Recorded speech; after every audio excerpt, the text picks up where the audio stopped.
Hi everyone and welcome to my channel. Today we will dive into the fascinating world of chemistry and talk more about acids and bases. You know how we are always told to get out of the water when lightning strikes? That's because water conducts electricity. For that to happen, charged particles must be present. Acids and bases are all about these charged particles. We'll cover everything you need to know, from definitions to examples, to pH levels and reactions. So get ready to become a chem pro and ace those exams. Let's go! Definition and difference. What makes an acid and a base a base? Let's start with the basics. An acid is a substance that releases hydrogen ions when dissolved in water. Think of it as a proton donor.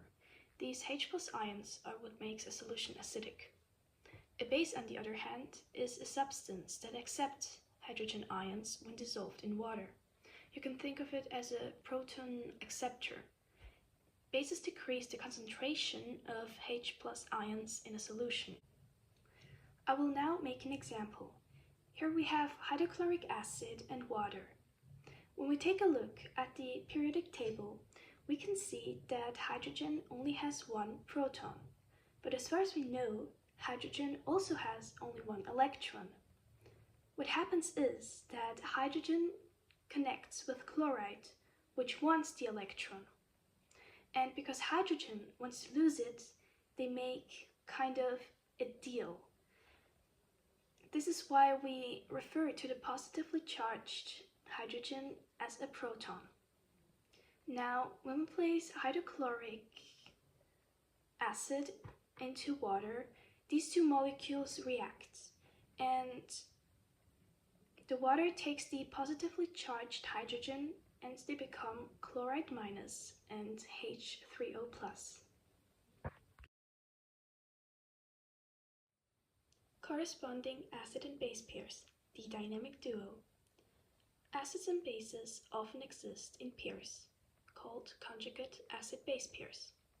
When an acid donates a proton, it becomes a conjugate base.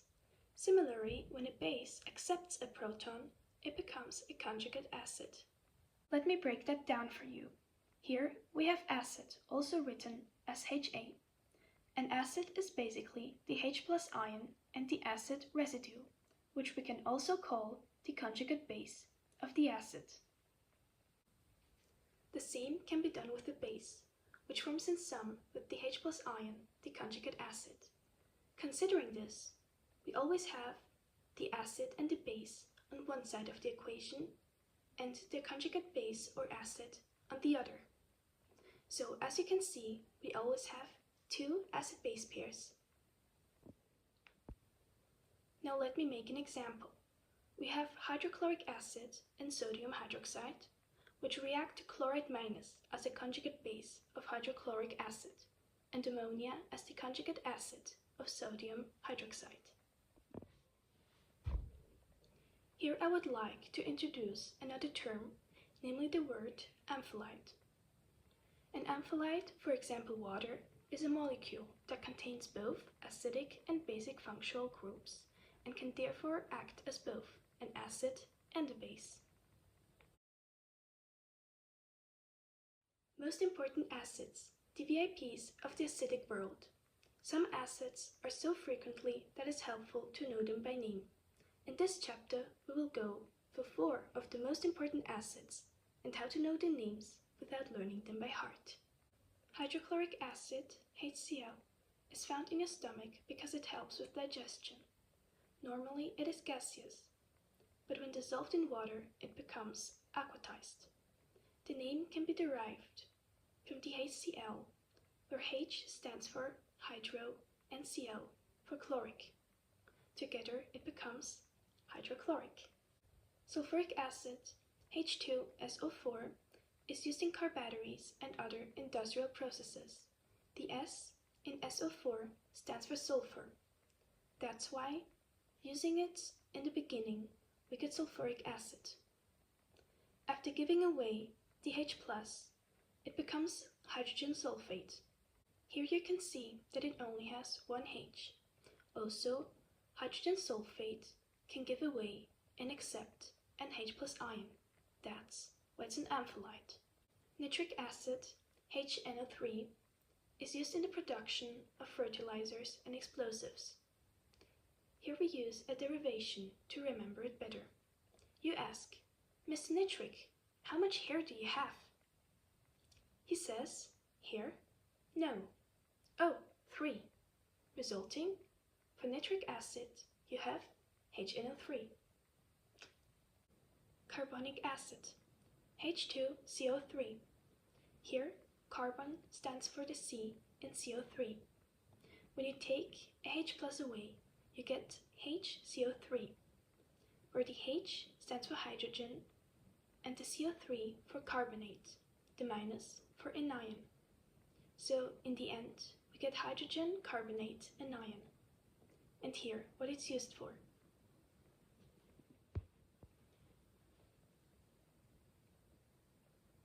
There are some other acids, which are important as well, but you can do the same thing with every one of them. If it's not possible, then use a derivation, like we did with the example of nitric acid. pH level and logarithm, measuring acidity and basicity. The pH scale measures how acidic or basic a solution is. It ranges from 0 to 14. 0 to 6 means acidic. Lower pH means more acidic. 7 is neutral, for example, pure water. 8 to 14 is basic. Higher pH means more basic. The pH scale is logarithmic, meaning each number change represents a tenfold difference in H3O plus concentration. For example, a solution with a pH of 3 is 10 times more acidic than a solution with a pH of 4. To calculate it, we use the formula you can see here, which you can resolve according to the unknown. Let's make an example. Blood has a pH of 7.4. What is the concentration of H3O plus? First, we remove the logarithm by raising everything by the power of 10.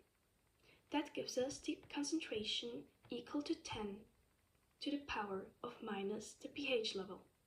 Now you type it into the calculator, which gives you 0.000000004 moles per liter. This you can easily convert into 4 times 10 to the power of minus 8. You can do that because you have 8 zeros in front of the 4. Water autophotolysis. Now we are diving into the fascinating world of water, but not the way you might think. We are going beyond its ability to quench your thirst and exploring its hidden talent, acting as both an acid and a base. This dual nature is called amphoterism. It's all thanks to a process called autophotolysis. Imagine 2 water molecules hanging out together. Suddenly, one feels generous and decides to donate a H plus ion to its friend. The donor becomes a hydroxide ion, OH minus, and the acceptor becomes a hydronium ion, H3O plus. Let's imagine a room. It's like a tiny proton party. But here's the catch. This party is exclusive. Only a tiny fraction of water molecules participates at any given time. That's why we have these double arrows showing that the reaction is equilibrium. Now let's talk about our guest list, represented by the iconic product of water, Kw. This value is constant at a specific temperature, like a VIP limit for our proton party. At 25 degrees, Kw is 1 times 10 to the power of minus 14.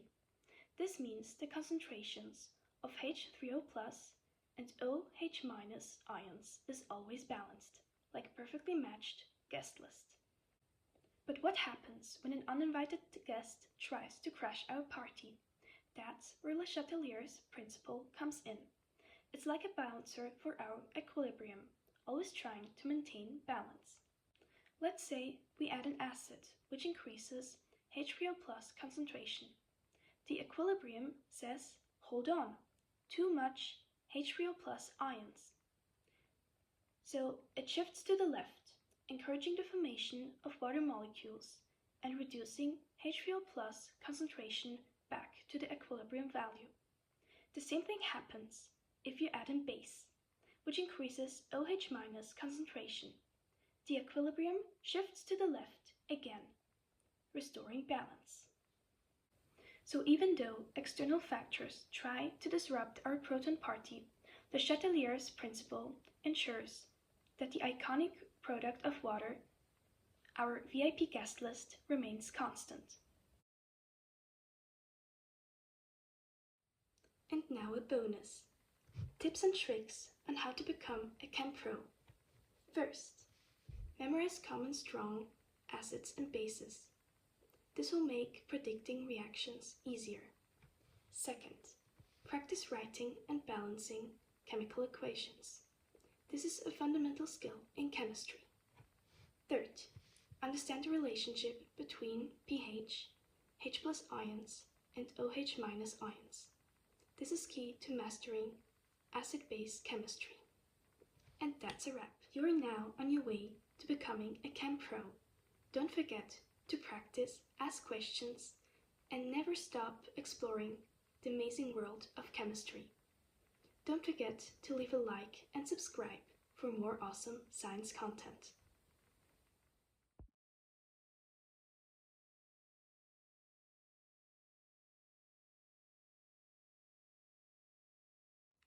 Oh my gosh, that took so long for me to make that video.